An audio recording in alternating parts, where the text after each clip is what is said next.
yang orang nggak tahu adalah ketika kita ngeband kita upload itu di Facebook, di Instagram, tapi kalau kita sholat ya enggak. Itu aja sih bedanya. Kalau ya, dan itu diturunkan turun temurun gitu, dan kita sebagai perempuan sebenarnya nggak punya banyak pilihan. Sejak usia SMP aku tuh udah dijodoh-jodohkan, kayak bisa aku dipersiapkan ketika lulus nanti aku mau nikah sama siapa, laki-laki yang seperti apa, dan itu bukan pilihan aku.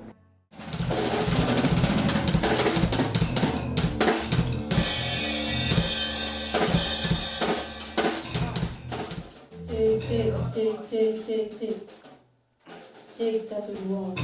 Oh.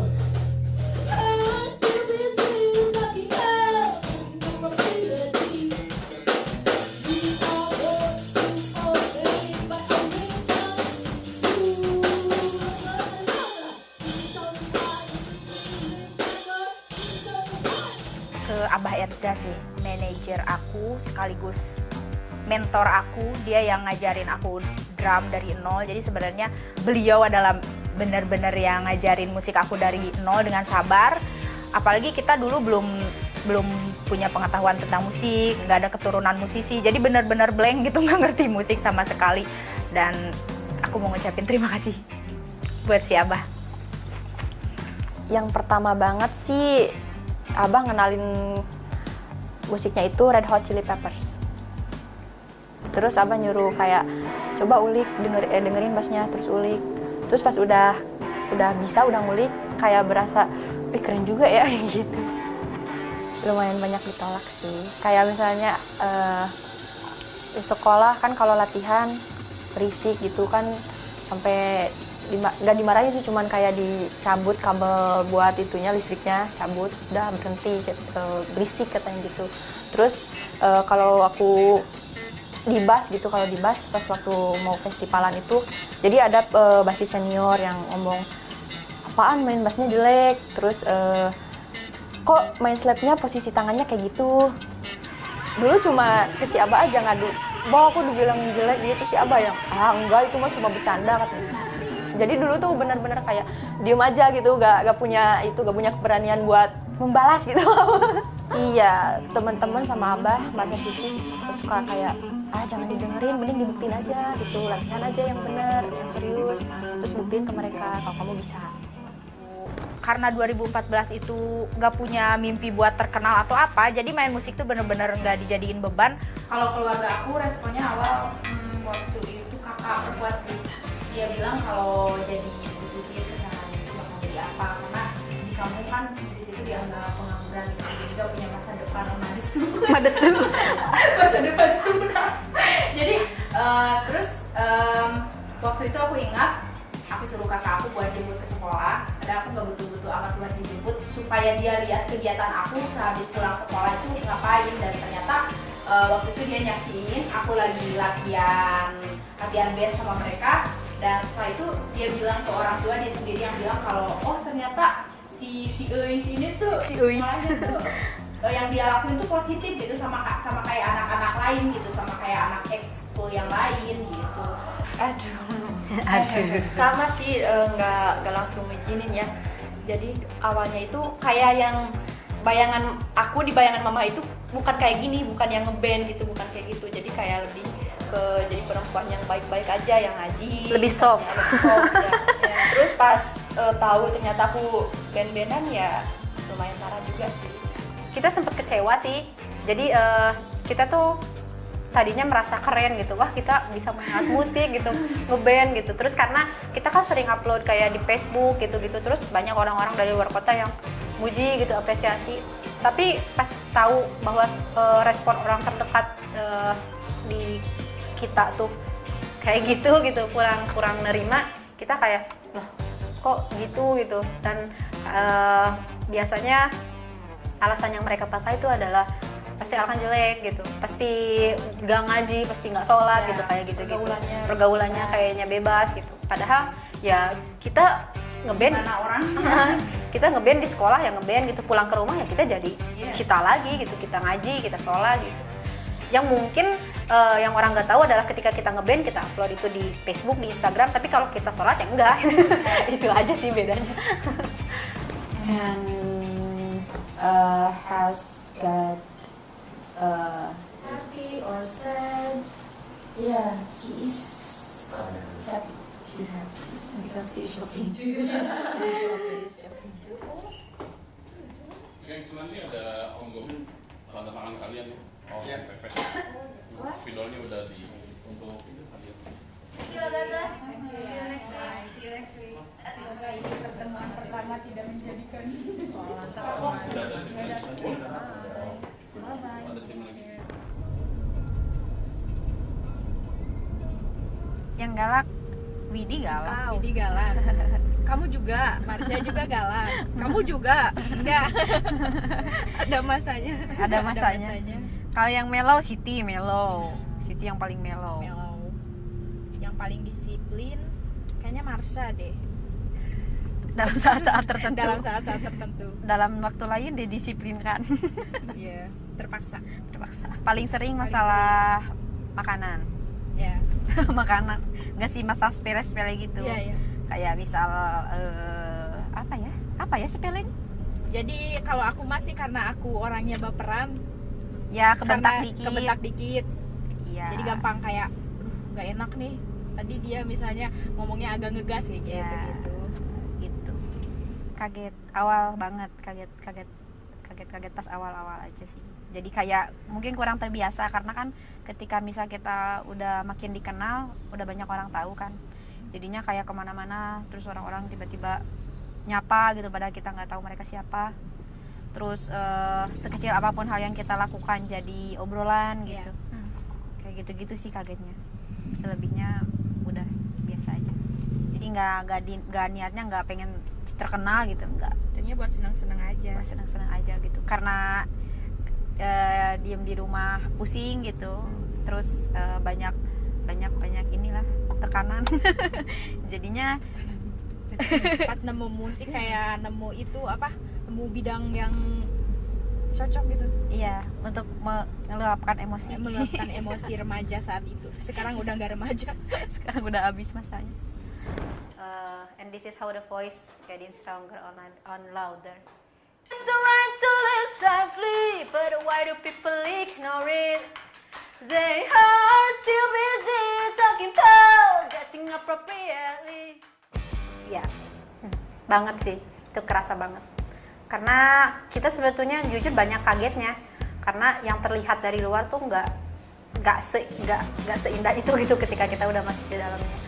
Kita jadi tahu gitu bahwa oh ternyata masuk di industri ini tuh kita nggak bisa sekedar berbekal keberanian pertama, atau misal sekedar berbekal pengetahuan gitu. Jadi pengetahuan kita harus kuat, keberanian juga kita harus kokoh. Sering sih. Ayo silakan sesi curhat. Sering diremehin. Aduh gimana? Dari awal kemunculan juga. Jadi udah dari lingkungan terkecil, kayak misal di skena lokal, dari mulai lokal sampai nasional itu kita dapat perlakuan seperti itu. Terlebih karena di skena itu lebih banyak yang tidak mengerti tentang apa itu kesetaraan gitu. Terus lebih banyak yang menganggap bahwa justru ciri khas dari musik dari skena ini adalah ya didominasi oleh maskulinitas gitu, laki-laki. Jadi ketika ada perempuan yang masuk kayak oh gitu, kayak istilahnya disorakin gitu, diceng-cengin gitu. Ya kita sebetulnya, dan kita perlu waktu lama untuk merubah pandangan bahwa kita masuk skena ini bukan hanya jual penampilan, bukan hanya jual casing gitu. Sampai kita bisa nunjukin kemampuan kita kalau kita mau buktiin kita layak berada di industri ini. Udah mulai. Ya, alhamdulillah. Tapi apa? Tekanannya juga Lebih berat. bebannya bukan beban ya. Tanggung jawabnya lebih berat. Karena ya tuntutan orang kan juga naik.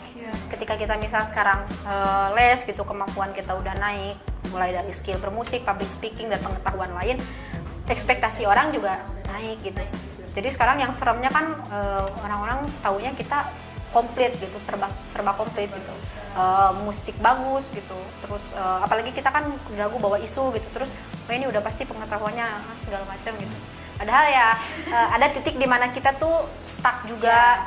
ada titik di mana kita stuck, terus ada titik di mana kita tuh kadang walaupun misal kita berusaha untuk gak dengerin maunya orang atau gak terpaku sama ekspektasi orang, tapi kadang kita juga ada masanya ke bawah-bawah gitu, kayak misal terlalu dengerin apa yang orang ngomongin gitu, kayak oh ternyata gak sebagus itu ya gitu.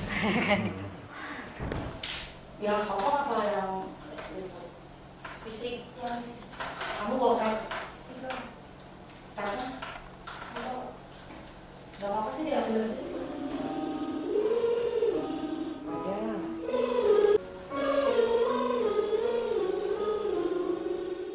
Sekarang Jujur lagi sekarang lagi stuck. Pas banget nih ditanya. udah ada kesempatan apa kita ini?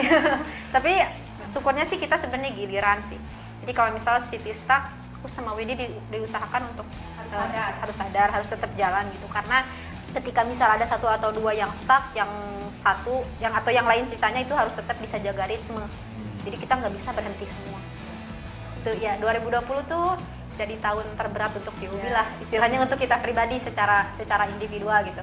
Kalau untuk musik VOB mungkin kita masih bisa menyetabilkan, tapi untuk pribadi kita sendiri yang saat itu stuck banget, terus sempat putus asa, bahkan saat itu kita sempat ya udahlah kita jalanin aja dulu, mungkin habis ini kita berhenti sampai ada sempat mikir untuk keputusan untuk berhenti, karena saat itu benar-benar capek secara, khususnya bukan secara fisik sih, tapi secara psikologis ya, karena saat itu ada shock juga awal pindah ke Jakarta, kita jauh dari orang tua, terus kita dituntut untuk adaptasi cepat karena sebenarnya ke Jakarta tuh kita istilahnya waktu nafasnya tuh cuma berapa bulan ya, kita langsung digas untuk les, kita digas untuk manggung, produksi lagu, rekaman, promo, di situ tuh gitu, nggak berhenti gitu.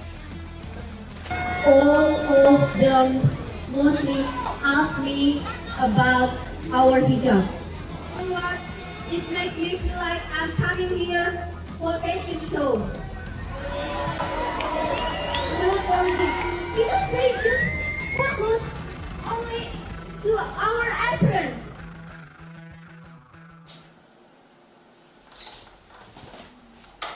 Nasi iri lah, tapi habis dia ya.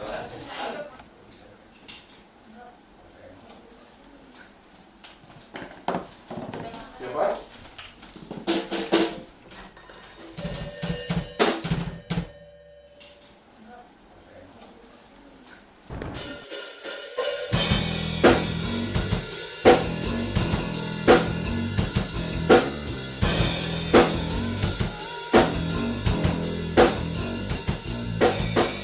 Sebenarnya cara pandang aja sih. Jadi yang kita keluarin di lagu-lagu kita itu sebenarnya sudut pandang kita mengenai apa yang terjadi di sekitar kita, termasuk itu gitu. Tapi orang-orang kemudian mengatakan bahwa itu masuk isu sosial, politis dan sebagainya gitu. Kita cuma coba jujur aja sih, bermusik dengan jujur, karena dari awal kita dididik sama Abah kalau kita tuh harus bermusik dengan tulus, bermusik dengan jujur. Salah satunya ya kita nggak boleh melebih-lebihkan, kita nggak boleh mengurangi apa yang kita omongin di lagu-lagu kita itu. Dan aku juga sering dapet DM di mana orang-orang kayak yang jadi korban pelecehan dan segala macam itu nanya ke aku harus gimana, harus kemana dulu gitu. Dan dari situ aku ngerasa kalau ternyata musik VOB sekarang bukan cuma untuk kepentingan aku sendiri, bukan untuk cuma kesenangan aku, tapi juga untuk orang lain, untuk keluarga aku, dan untuk perempuan-perempuan lain di luar sana.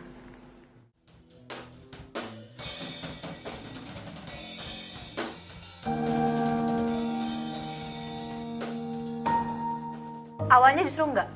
Awalnya justru main gini, aku tuh karena dulu di lingkungan tuh aku banyak dikekang, jadi tadinya musik tuh cuman buat ini aja, senang-senang, terus jadi ngeluapin emosi gitu, dimana orang-orang tuh nggak bisa, ketika aku teriak, orang tuh nggak bisa bilang kamu kok teriak gitu. Aku bisa dengan mudah jawab, ya ini kan emang musiknya kayak gini gitu. Aku bisa ngomong kayak gitu. Sejak usia SMP aku tuh udah dijodoh-jodohkan, kayak bisa aku dipersiapkan ketika lulus nanti aku mau nikah sama siapa, laki-laki yang seperti apa, dan itu bukan pilihan aku. Terus yang kedua lingkungan, karena aku cenderung tinggal di tempat yang agak konservatif, dari cara berpakaian aja aku diatur oleh lingkungan aku. Semisal pakai celana panjang nggak boleh, pakai baju yang sedikit membentuk tubuh nggak boleh gitu. Terus itu juga kayak ngaji tuh, aku ngaji terus ketika misal aku ketahuan pakai celana sekolah yang olahraga itu loh, training gitu. Nah itu aku di tempat ngaji bisa dicambuk pakai kayu gitu 10 kali, 15 kali gitu gara-gara pakai celana. Aku ngerasa kalau ya, dan itu diturunkan turun-temurun gitu. Dan kita sebagai perempuan sebenarnya nggak punya banyak pilihan selain misal untuk membantu perekonomian, kita cuman pertama pilihannya yang paling mudah adalah dinikahkan untuk mengurangi tanggungan keluarga gitu. Nah setelah ke Jakarta, aku ngerasa kalau di sini ada loh perempuan yang bahkan usia 30 aja belum nikah. Mereka masih senang-senang berkarir gitu dengan bebasnya, tanpa mereka bisa cuek gitu dengan omongan. Sementara di kampung kita umur 20 aja, umur 19 aja itu udah didorong-dorong untuk ayo nikah gitu. Kamu udah lewat masanya gitu, keburu nggak ini jodohnya nggak ketemu gitu dan segala macamnya. Dan kebanyakan dari kita nggak kuat dengan omongan itu karena merasa bahwa ya nggak ada pilihan lain. Kemudian musik menjadi salah satu sarana ya untuk Iya. melepaskan kedekatan itu tadi ya. Betul. Aku bisa memaafkan tapi aku nggak bisa lupa. Sulitnya tuh itu tuh kenapa terjadinya tuh harus di awal-awal dulu gitu, ketika jadi ada peribahasa kan yang ngomong kalau anak kecil apa yang terjadi pas kecil itu kayak nulis di atas batu gitu, susah tapi itu nempel sampai kapanpun gitu. Dan itu terjadi di aku juga sih, termasuk kayak semisal aku mengutarakan penolakan aku gitu, kemudian aku mendapat kekerasan gitu dan sebagainya, itu aku nggak bisa, belum bisa lupa.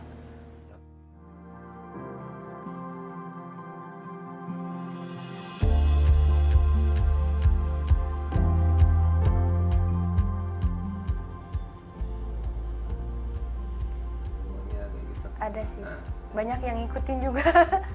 Yang kayak yang misalnya gara-gara VOB sekarang udah muncul, terus ada cewek-cewek yang ngikutin gitu, jejak VOB gitu, ada sih. Aku juga kalau di Instagram lihat-lihat, kayak sama ya. Jadi pas aku lihat itu, terutama yang aku lihat bener itu yang di Facebook. Jadi ada band perempuan kecil-kecil sama bertiga, terus aku ngeliat, kok ini kayak VOB ya. Karena sebenarnya kita sendiri nggak tahu kalau kita berarti mau ngapain. Itu keahlian lain masalahnya. Ya lebih ke nggak ada pilihan sih. Jadi kita ngerasa kalau ini tuh hal yang harus kita pertanggungjawabkan. Karena pas kita ngambil keputusan untuk pindah ke Jakarta, itu jujur kita juga mati-matian meyakinin orang tua. Terus pokoknya orang-orang di Garut gitu, kalau kita tuh bisa lebih baik ketika kita di Jakarta. Dan kita nggak nyangka kalau di Jakarta akan bisa seberat itu gitu.